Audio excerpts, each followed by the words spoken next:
আসসালামু আলাইকুম। আজকে আমি আপনাদেরকে দেখাবো যে আমরা পুকুরে সার কীভাবে প্রয়োগ করি আর হাঁসের ভ্যাকসিন কীভাবে দিতে হয় এবং কতদিনে কোন ভ্যাকসিনটা দিতেই হয়। তো সর্বপ্রথম আমি বাসা থেকে ইউরিয়া সারটি নিয়ে নিলাম। আমার হাতে যে ব্যাগে সারটি দেখছিলেন সেটা হলো ইউরিয়া সার। তো কালকে আমি ড্যাপ সার ভিজিয়ে দিয়েছিলাম, কারণ এই ড্যাপ সারটি গলতে অনেক সময় লাগে, তাই এটি কালকে রাতে ভিজিয়ে দিয়েছিলাম পুকুরের মধ্যে।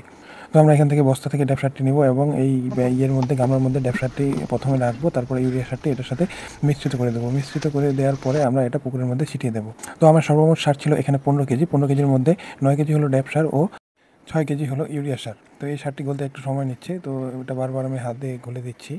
তো এখানে পাশে একটি পুকুর রয়েছে, এখানেও একজন মাছ মারতেছে। তো তার জালে শুধু চিংড়ি মাছগুলো বেশি পড়তেছে। সে অনেক আনন্দের সাথে এই মাছগুলো ধরতেছে, কারণ আমি মাঝে মাঝে দেখি যে এই পুকুরের যিনি মালিক উনি মাঝে মাঝে নিজে এখানে এসে মাছ সংগ্রহ করেন। আপনারা যখন সার মিশ্রিত করবেন একটা জিনিস অবশ্যই আপনাদেরকে লক্ষ্য রাখতে হবে যে এই সার যেন কখনো চোখের মধ্যে না যায়। চোখের মধ্যে গেলে অনেক ক্ষতি হয়ে যাবে। আমার মেশানো হয়ে গেছে, এখন আমি এটি একটু করে বালতিতে নেব এবং পানি মিশ্রিত করে এটা পুকুরের মধ্যে আস্তে আস্তে ছিটিয়ে দেবো। এমনভাবে ছিটাতে হবে যেন পুকুরের কোনো অংশ বাদ না যায়। একটু একটু যেতেই পারে, কিন্তু আমাদের সর্বোচ্চ চেষ্টা করতে হবে যেন এই সারটি পুকুরের সব অংশে পড়ে। আসেন এখন তাহলে আমরা জেনে নিই যে এই সার প্রয়োগের উপকারিতা কী। এই সার প্রয়োগের উপকারিতা হলো যে এই সার প্রয়োগের পরে পুকুরে প্লাঙ্কটন তৈরি হয়। আপনারা দেখেছিলেন যে আমি কিছুদিন আগে চুন দিয়েছিলাম, মানে 5 দিন আগে। তো 5 দিন আগে চুন প্রয়োগ করতে হয়, চুন প্রয়োগ করার পরে এই সার প্রয়োগ করতে হয়।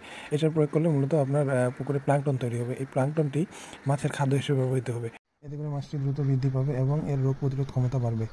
আল্লাহ তাআলার অশেষ রহমতে আমাদের পুকুরে মোটামুটি প্রাকৃতিক খাদ্য প্রচুর পরিমাণে রয়েছে, কারণ আমরা 1 মাস অন্তর অন্তর এই সার প্রয়োগ করে থাকি।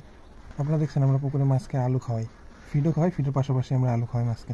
আমার এই ভিডিও কোয়ালিটি যদি কারো ভালো না লাগে, আসলে ভাই আমার করার কিছু নেই, কারণ আমার কোনো ক্যামেরাম্যান নাই। এই ভিডিওটা করছে আমার ছোট ভাই, সে অনেক কষ্ট করে এই ভিডিওগুলো করে। সে পড়াশোনা করে, তারও তেমন কোনো সময় নেই। আমি যখন ডাকি আশেপাশে পাই তাকে বলি একটু ভিডিও করে দাও, তো সেজন্য সে নিজ দায়িত্বে ভিডিওটি করে। আপনাদের যাদের এরকম পুকুর রয়েছে, পুকুরের পাশে আপনারা এরকমভাবে সুপারি গাছ লাগাবেন, কারণ সুপারি গাছ এটা পুকুরের জন্য কোনো ক্ষতিকারক গাছ না। আমাদের পুকুরের আশেপাশে আপনারা দেখতে পাচ্ছেন যে মেহগনি গাছ রয়েছে, এটা আসলে পুকুরের জন্য অনেক ক্ষতি, কিন্তু এই গাছগুলো অনেক বড় বড় হয়ে গেছে, মোটা হয়ে গেছে। এগুলোর দাম আসছে, কিছুদিন পর আরও একটু মোটা হলে আরও দাম আসবে, সেজন্য এগুলো আমরা কেটে ফেলতে পারতেছি না। কিন্তু আমরা মাঝে মাঝে সুপারি গাছও লাগিয়েছি। এগুলো যখন আমরা কেটে ফেলবো তখন এই সুপারি গাছগুলো থাকবে। আপনারা যারা নতুন পুকুর করছেন তারা এইভাবে চারপাশে সুপারি গাছ লাগিয়ে দিতে পারেন। এই সুপারি গাছ থেকে ভালোই ফলন আসবে। আপনারা যদি সারটি ঠিকমতো প্রয়োগ করতে পারেন, এখান থেকে আপনারা কিছু বেনিফিট পাবেন আর কিছু লাভের কিছু অংশ আপনাদের থাকবে। কারণ আপনারা জানেন সুপারির অনেক পরিমাণে দাম, আর সুপারির দাম কমে না, সুপারির দাম সবসময় বাড়ে। আমি দেখছি যতদূর। আমাদের সার প্রয়োগ করা শেষ হয়ে গেছে, এখন আমরা চলে যাব। এখন আমরা গোসল করে খাওয়া দাওয়া শেষ করে আমরা একটু প্রাণী সম্পদ অফিসে যাব, কারণ আমাদের হাঁসগুলোকে ভ্যাকসিন করতে হবে, নাহলে এগুলো ডার্ক প্লেগ রোগে আক্রান্ত হবে, রানীক্ষেত রোগে হওয়ার সম্ভাবনা। আমরা এখন রওনা দিয়ে দিয়েছি প্রাণী সম্পদ অফিসে যাওয়ার জন্য। আপনারা দেখেন আমাদের গ্রামের আশেপাশের পরিবেশটা কত সুন্দর লাগতেছে।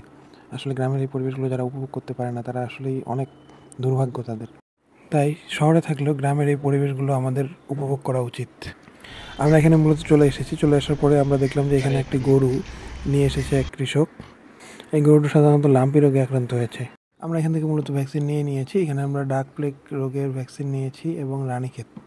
এখন আমরা বাসার উদ্দেশ্যে রওনা দেবো। ভ্যাকসিনগুলো এখন আমরা আজকে দিয়ে দিব। এইগুলো আসলে চোখে দিতে হয় 1 ফোঁটা করে। এটা হচ্ছে রানীক্ষেত।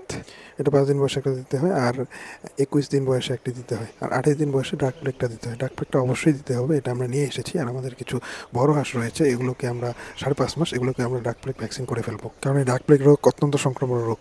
এটি হার্পিস ভাইরাসের কারণে হয়ে থাকে। এটা হলে হাঁস একটার পর একটা মরতেই থাকে। আমার এখানে বেশি হাঁসের বাচ্চা নেই, কয়েকটি বাচ্চা আমি ইনকিউবেটরে ফুটিয়েছিলাম, তো এগুলোই রয়েছে, এগুলোকে আমি ভ্যাকসিন করে ফেলতেছি। আল্লাহ তাআলার অশেষ রহমতে এই বাচ্চাগুলো এখন পর্যন্ত অনেক সুস্থ রয়েছে, তারা খুব সুন্দরভাবেই খেতে পারে। আপনারা যারা বাসায়ও 14টা 15টা বা 20টা এরকম হাঁস পালন করেন, আপনারা অবশ্যই এই ভ্যাকসিনগুলো করে নেবেন, নাহলে আসলে হাঁস পালন করে কোনো লাভ নেই। কারণ দেখবেন যে একটা সময় অনেক বড় হয়েছে, কিন্তু একটা সময় হাঁসগুলো মারা গিয়েছে, কারণ এই রোগের সম্মুখীন আমরা অনেকবারই হয়েছি। তো আমাদের জন্য সবাই দোয়া করবেন, আল্লাহ তাআলা যেন আমাদের সব কিছুতে বারাকা দান করেন। আসসালামু আলাইকুম ওয়া রাহমাতুল্লাহ।